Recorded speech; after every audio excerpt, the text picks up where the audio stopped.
The massive highborne vessel hung in Earth's orbit like a silver needle threading through black velvet. Its polished surface caught the sun's rays, creating a dazzling display that had half the planet's population staring upward in wonder. The other half were glued to their screens, watching the live broadcast of humanity's first diplomatic meeting with an advanced alien civilization. Inside the vessel's grand reception chamber, the human delegation stood in awe of their surroundings. The walls seemed to be made of living crystal, shifting colors in response to sound and movement. But the beauty of the chamber was overshadowed by the barely concealed disdain radiating from their hosts. The highborn were tall, elegant beings with silvery skin and elongated features that seemed to be permanently arranged in expressions of mild distaste. They moved with fluid grace, their shimmer-cloth robes flowing around them like liquid starlight. "We welcome you aboard the Celestial Ascendants," announced their leader, Ambassador Vale. His words were translated by a floating orb that hovered between the two groups. The translation was perfect, but the condescension in his tone needed no interpretation. Dr. Tom Walker, standing at the back of the human delegation, noticed something odd about the ambassador's speech pattern. As a linguistic anthropologist, he had trained his ear to pick up subtle nuances in language, and something about the highborn speech tickled at his memory. "We have observed your civilization's progress for some time," Vale continued, gesturing with long, six-fingered hands. "Your recent achievements, while modest, have indicated that you might be ready for limited interaction with the greater galactic community." The human ambassador, James Reed, maintained his diplomatic smile despite the clear patronizing tone. "We are honored by your presence and look forward to learning from your advanced civilization." A ripple of what could only be described as smirking passed through the assembled highborn. One of them, younger than the others, actually let out a musical sound that was unmistakably a laugh, though it was quickly silenced by a sharp glance from Vale. "Yes," Vale said, "there is much you could learn from us. Your technology is quaint. Your cultural achievements are." He paused, as if searching for a sufficiently diplomatic word, "developing." Tom found himself stepping forward slightly, drawn by something in the ambassador's formal speech patterns. There was a rhythm to it, a cadence that seemed hauntingly familiar. It reminded him of something he'd studied years ago in his research on ancient languages. "If I may," Tom spoke up, earning surprised looks from both delegations. "Your language has a fascinating structure. The formal patterns you use are remarkably similar to some of our ancient texts." Vale's expression shifted slightly, showing the first genuine emotion Tom had seen from him, surprise, quickly masked by amusement. "You are mistaken," he said flatly. "Our language is the product of millennia of cultural refinement. Any similarity to your primitive tongues is merely coincidental." "Of course," Tom replied politely, but his mind was already racing. He had spent years studying ancient Sanskrit texts, and there was something about the highborn speech that was more than just coincidentally familiar.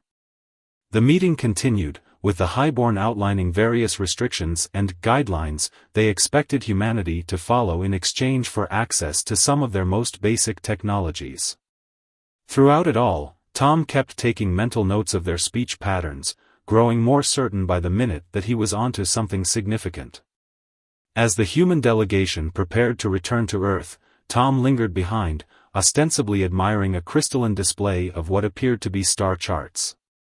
In reality, he was recording every word spoken by the passing highborn in his mental database, comparing phonetic patterns and linguistic structures. Back on Earth, while the media buzzed with excitement about the historic meeting and politicians debated the implications of the highborn's offered guidance, Tom sat in his cluttered office at the university, surrounded by ancient texts and modern linguistic software. He knew he was onto something bigger than first contact. The highborn might be laughing at humanity now, but Tom had a feeling that their laughter would soon fade. Because buried in their elegant, refined speech patterns, he could hear echoes of something much older, something that connected their two species in ways the highborn seemed to have forgotten. 3 weeks after the first contact, Tom sat in his office, surrounded by holographic displays showing highborn texts.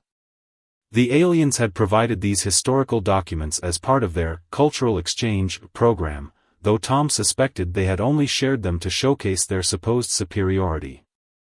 The translator orb floated nearby, casting a soft blue glow across his desk. It had been a gift from the highborn, meant to help humans study their superior language.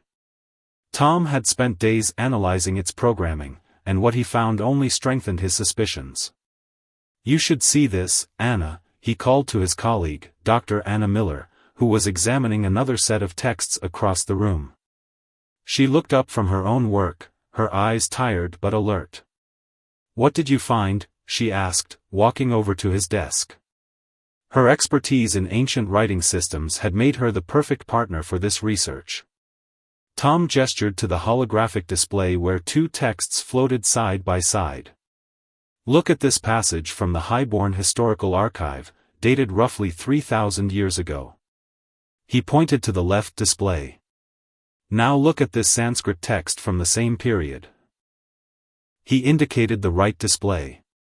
Anna leaned in, her eyes widening as she studied the texts. "The phonetic structure, it's almost identical." "Not almost," Tom said, highlighting specific sections. "It is identical. The root words, the grammatical structure, even the honorific forms, they're the same. The only difference is that the highborn text has been stylized, made more elaborate over time."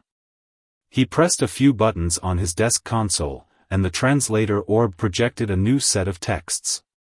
Their modern language is like a house built on top of ancient foundations. They've added layers of complexity, formal structures, elaborate honorifics, but underneath it all, the basic language is the same as ancient Sanskrit. Anna sat down heavily in a nearby chair. "But that would mean that the highborn were on Earth thousands of years ago," Tom finished. "They didn't just visit, they stayed long enough to influence our earliest civilizations. Long enough for their language to become embedded in our history." The implications were staggering. Tom pulled up another display, this one showing a timeline of human linguistic development. "Look at how Sanskrit influenced other ancient languages. It was always a mystery why such a sophisticated language system seemed to appear so suddenly in human history." "Because it didn't develop naturally," Anna breathed. "It was introduced by the highborn." Tom nodded.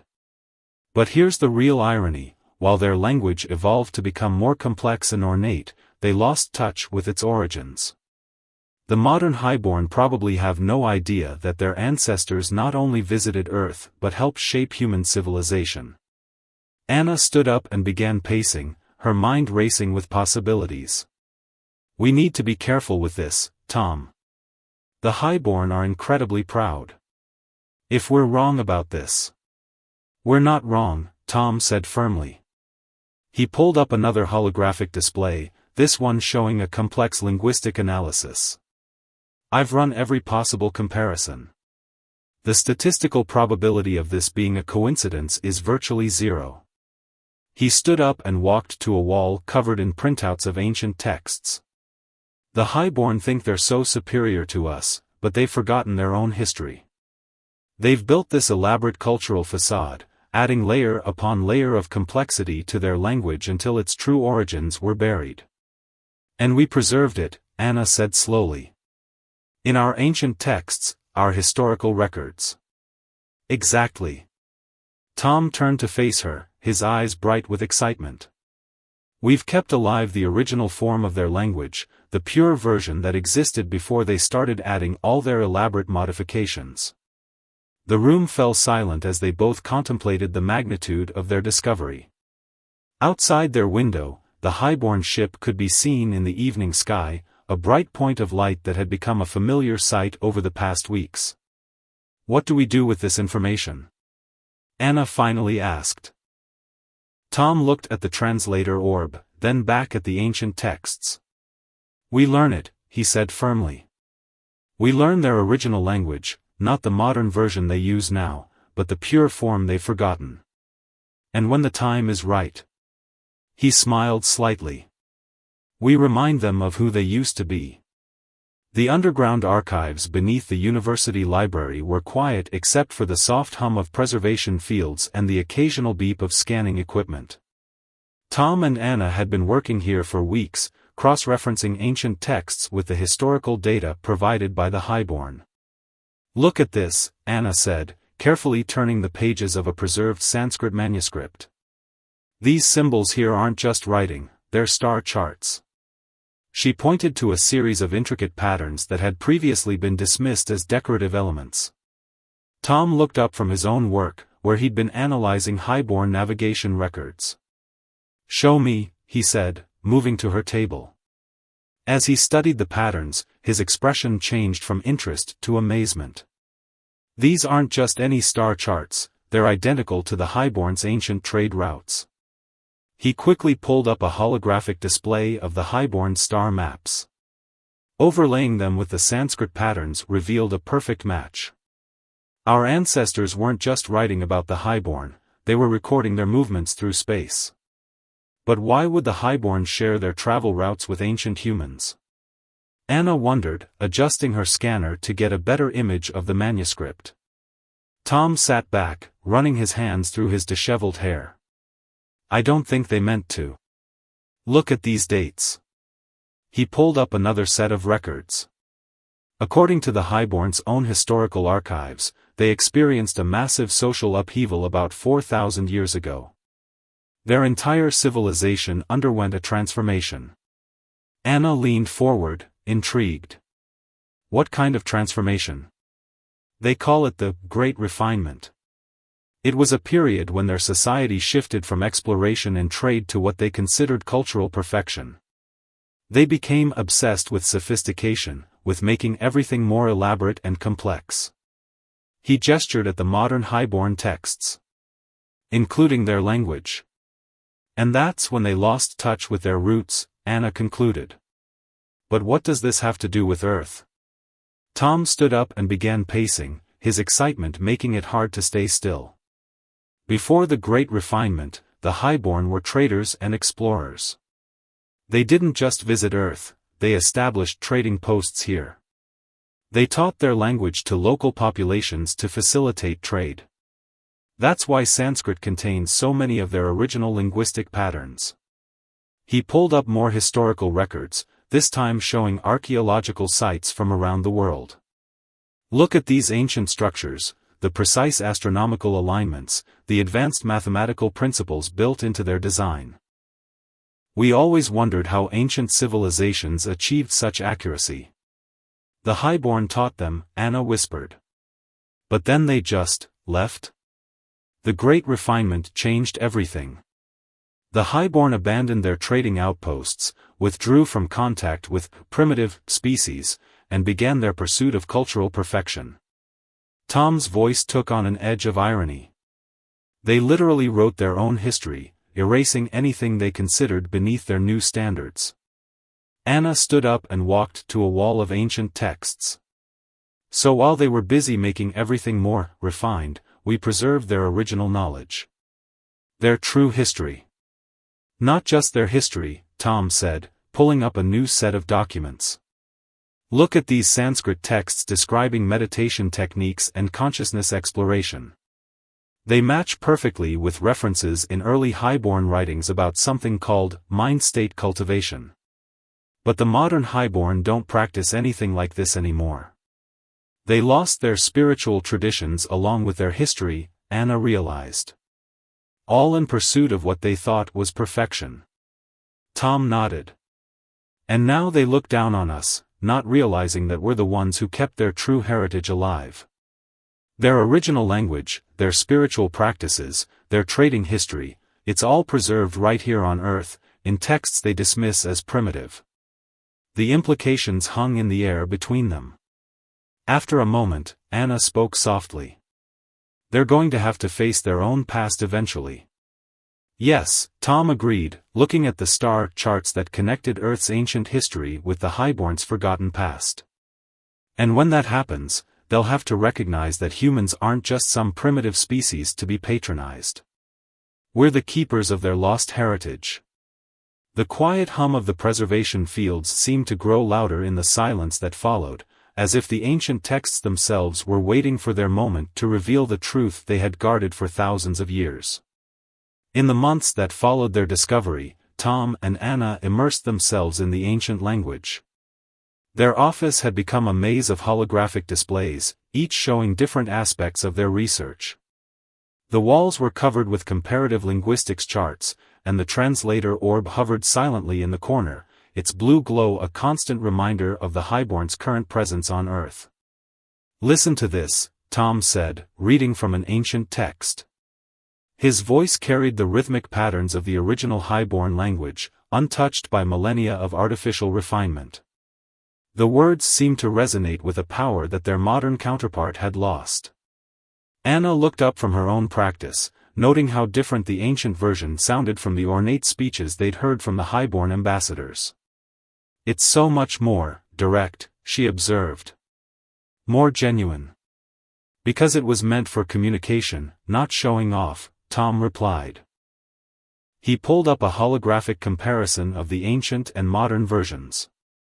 "See how the modern Highborn added all these extra flourishes.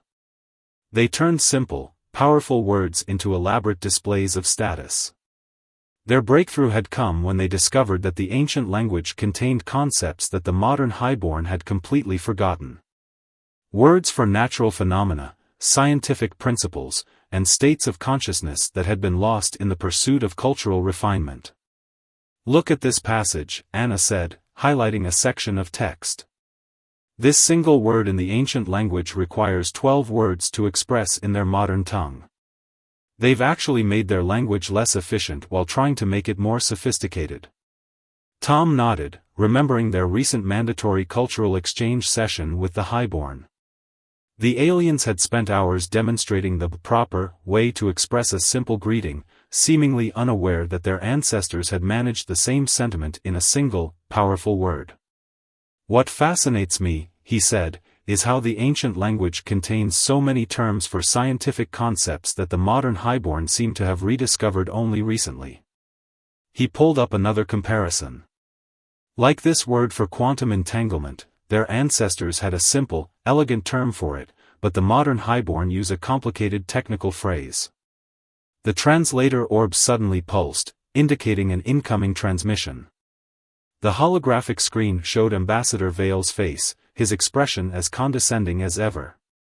"Dr. Walker, Dr. Miller, I trust you are making progress in appreciating the sophistication of our language?" "Indeed, Ambassador," Tom replied carefully. "We're particularly interested in your historical linguistic development." Vale's expression flickered with mild amusement. "Ah yes, the crude early forms.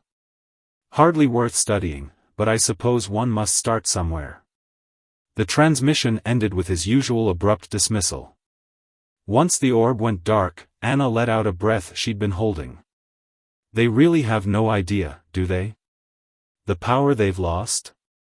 Tom walked to the window, looking up at the Highborn ship that still hung in Earth's orbit. Their ancestors understood things they've forgotten. Not just language, but fundamental principles about the universe. He turned back to their work. "And we're going to learn it all." They spent the next several hours practicing the ancient pronunciations, their voices gradually becoming more confident with the powerful old words. The language felt right in a way that was hard to explain, as if it had been crafted to work with the natural rhythms of thought and reality, rather than imposed as a mark of status. "There's something else," Anna said, late in the evening. "These ancient texts, they're not just recording history or science. They're teaching something about consciousness itself. About how language can directly affect perception and understanding." Tom studied the passage she indicated. "The Highborn think they became more advanced, but they actually cut themselves off from deeper knowledge. Their ancestors understood that language wasn't just for communication, it was a tool for comprehending the universe itself."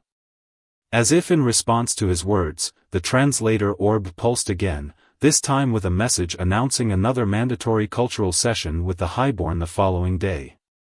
Tom and Anna exchanged knowing looks. Soon, very soon, they would be ready to show the highborn what their pursuit of superficial perfection had cost them. The ancient words hung in the air between them, carrying echoes of a time when the highborn had been explorers and seekers of truth, rather than self-appointed arbiters of cultural superiority. That time was about to return, whether the highborn were ready for it or not. The grand chamber aboard the highborn vessel glittered with its usual crystalline splendor, but today the atmosphere was tense. The human delegation sat on one side of the vast room, while the highborn council members occupied elaborate floating chairs on the other. Ambassador Vale stood at the center, his tone more condescending than ever. Your species' continued expansion into space has become concerning, Vale announced, his silver robes shimming with barely contained disdain. We believe it would be best to restrict human space travel to your immediate solar system. For your own safety, of course. The human delegates shifted uncomfortably. This was more than just a restriction, it was a cage, designed to keep humanity contained and controlled. Ambassador Reed began to protest, but Tom stood up before he could speak. If I may address the council, Tom said, stepping forward. The highborn exchanged amused glances, clearly expecting another plea for leniency. Vale gestured magnanimously. You may speak, though I doubt it will change our decision. Tom took a deep breath, catching Anna's encouraging nod from her seat. Then he began to speak, not in the modern highborn language, but in their ancient tongue. The words rolled out with power and precision, carrying the weight of millennia. Honored ones, children of the star paths, why have you forgotten the ways of your ancestors? The effect was instantaneous. The younger highborn looked confused, but the older council members jolted in their seats as if struck by electricity. Vale's face drained of its silver sheen, turning almost white. What is this? Vale stammered, his carefully maintained composure cracking. Tom continued in the ancient language, each word resonating with unmistakable authenticity. Your ancestors were not beings of empty ceremony. They were explorers, seekers of truth, traders who shared knowledge with younger races, including humanity. An elderly council member stood up, her hands trembling. Those words, they are from the time before. The sacred texts speak of them, but no one has heard them spoken in thousands of years. Impossible. Vale protested, but his voice wavered. This is some trick. Anna stood up as well, joining Tom. Together, they recited an ancient highborn trading prayer, one that had been preserved in Sanskrit texts. The words seemed to ripple through the chamber, making the crystal walls sing in harmony. The older council members were openly weeping now. The youngest ones looked lost, their carefully constructed sense of superiority crumbling as they heard the pure, powerful language of their ancestors. We have preserved your original tongue, Tom said, switching briefly to their modern language before returning to the ancient one. While you added layer upon layer of complexity, we kept its true form alive in our oldest writings. He projected images from their research, the star charts, the trading records, the proof of ancient contact between their species. Your ancestors did not look down upon humanity. They saw us as worthy trading partners, as students eager to learn. The great refinement, the elderly council member whispered. We thought we were improving ourselves, but we were losing your way, Anna finished gently, also speaking in the ancient tongue. Forgetting the wisdom that your ancestors wanted to preserve. Vale stood frozen, his worldview visibly shattering. The elaborate linguistic flourishes he had spent his life mastering suddenly seemed hollow compared to the simple power of the original words. Your restrictions on humanity, Tom continued, his voice firm but respectful, go against everything your ancestors believed in. They understood that growth comes from exploration, from exchange between different peoples. The chamber fell silent except for the harmonic resonance of the crystal walls, still vibrating with the echoes of the ancient language. The highborn council members looked at each other, then at their human guests, seeing them with new eyes. The elderly council member finally spoke, using the ancient tongue herself though her pronunciation was rusty. Perhaps it is we who have something to learn from humanity. In that moment, the balance of power shifted. Not through force or technology, but through the simple power of words that had waited thousands of years to be spoken again. In the weeks following the revelation aboard the highborn vessel, their society experienced unprecedented turmoil. The great silver ship that had once symbolized their superiority now hosted a constant stream of scholars, historians, and linguists from both species, all eager to bridge the gap between past and present. Tom and Anna found themselves at the center of a cultural revolution. The highborn's reaction to their discovery had split along generational lines. The ship's grand chamber, once a place of rigid ceremony, now buzzed with heated debates in both modern and ancient tongues. "You cannot expect us to abandon centuries of cultural development," a young highborn scholar named Rand argued, his elaborate robes rustling as he paced. "Our language evolved for a reason." "No one is suggesting abandonment," Tom replied calmly, speaking in the ancient language. "But understanding your roots doesn't diminish your present, it enriches it." The older highborn, particularly those who had first recognized the ancient words, became eager students of their own forgotten history. They spent hours with Tom and Anna, their initial shock giving way to a deep hunger for knowledge of their past. "Our ancestors had words for concepts we've spent centuries trying to rediscover," marveled Elder Vess, one of the council members who had wept during the revelation. She held up a tablet displaying ancient highborn scientific terms. Simple, elegant words that perfectly describe complex quantum phenomena. Not everyone welcomed the change. Ambassador Vale had retreated to his private chambers, emerging only for essential duties. His once flowing speeches had become terse and uncomfortable, as if he no longer trusted his own voice. "Some will resist," Anna observed to Tom as they watched another heated exchange between young and old highborn. Their entire identity was built on the idea of being more refined, more advanced than everyone else. "True change takes time," Tom agreed, noting how some of the younger highborn were secretly practicing the ancient pronunciations when they thought no one was watching. "But they can't unknow what they've learned." The impact rippled beyond language. As the highborn rediscovered their ancestors' words, they also uncovered ancient philosophies, scientific principles, and social customs that challenged their current way of life. The ancient texts spoke of exploration, of learning from other species, of a curiosity about the universe that had been gradually suffocated by rigid protocols and artificial refinement. "We became so focused on perfecting our culture that we forgot why culture exists," Elder Vess said during one session. "Our ancestors understood that true refinement comes from growth and exchange, not isolation and superiority."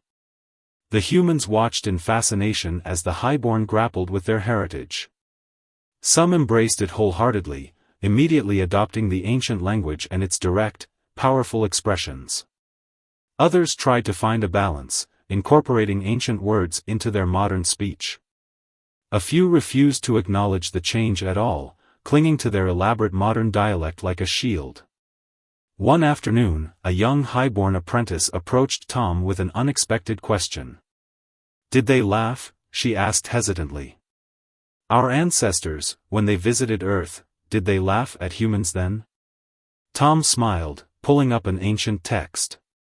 "According to these records, they laughed with humans, not at them.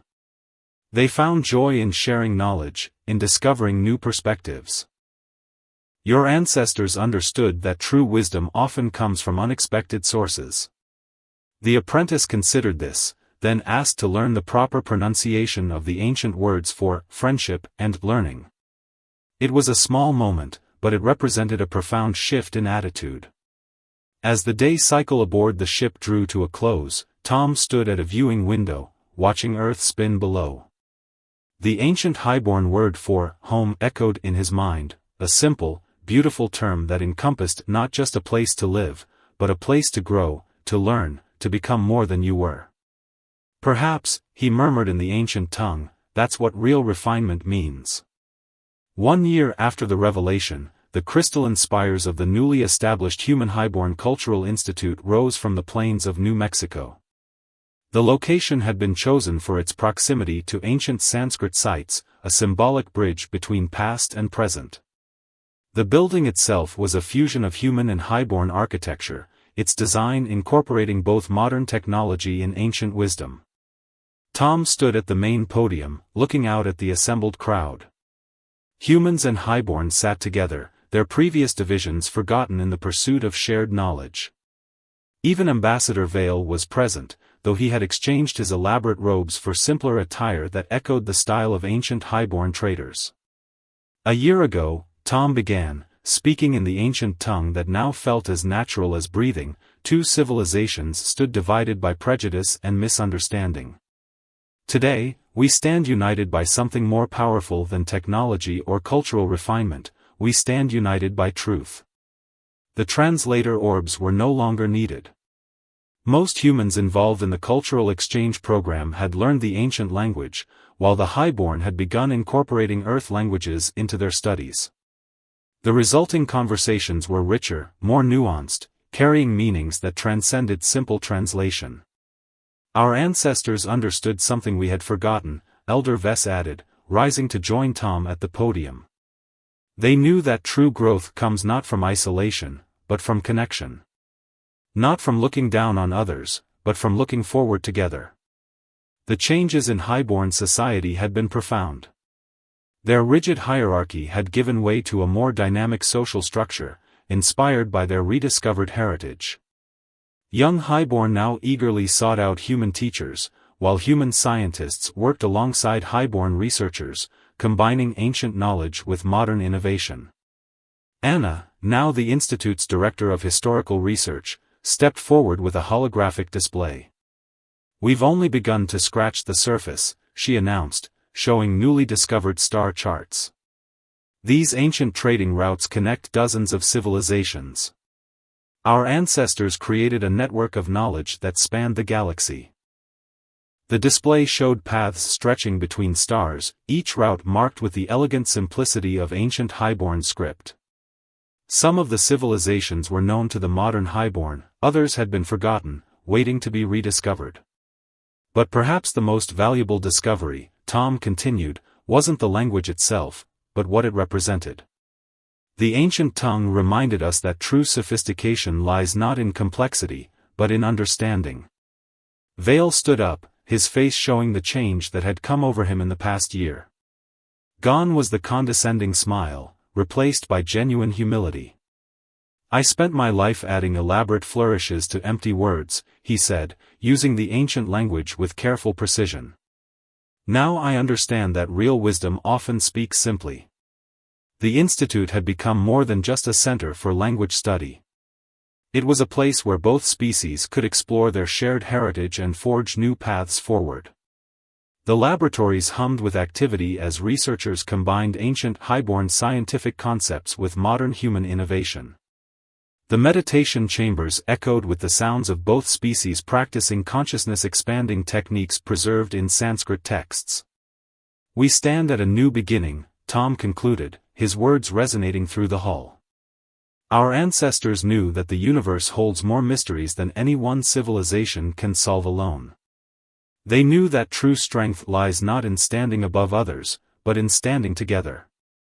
As if to emphasize his words, the crystal walls of the Institute began to glow with a soft light, a feature based on ancient highborn technology that responded to the harmony of thoughts and intentions in its vicinity. The light spread, creating patterns that matched the star charts floating above. Elder Vess smiled at the display. "Our ancestors would be proud," she said softly. "Not because we've preserved their words, but because we've remembered their wisdom." The assembled crowd rose in applause, their voices mixing human and highborn languages in a symphony of understanding. Outside, the New Mexico sun set behind the Institute spires, casting long shadows that pointed toward the stars that no longer represented a barrier between species, but a path they would explore together. In the end, it wasn't technology or power that had bridged the gap between humans and highborn. It was the simple power of words, preserved through millennia, waiting for the moment when both species were ready to hear them again.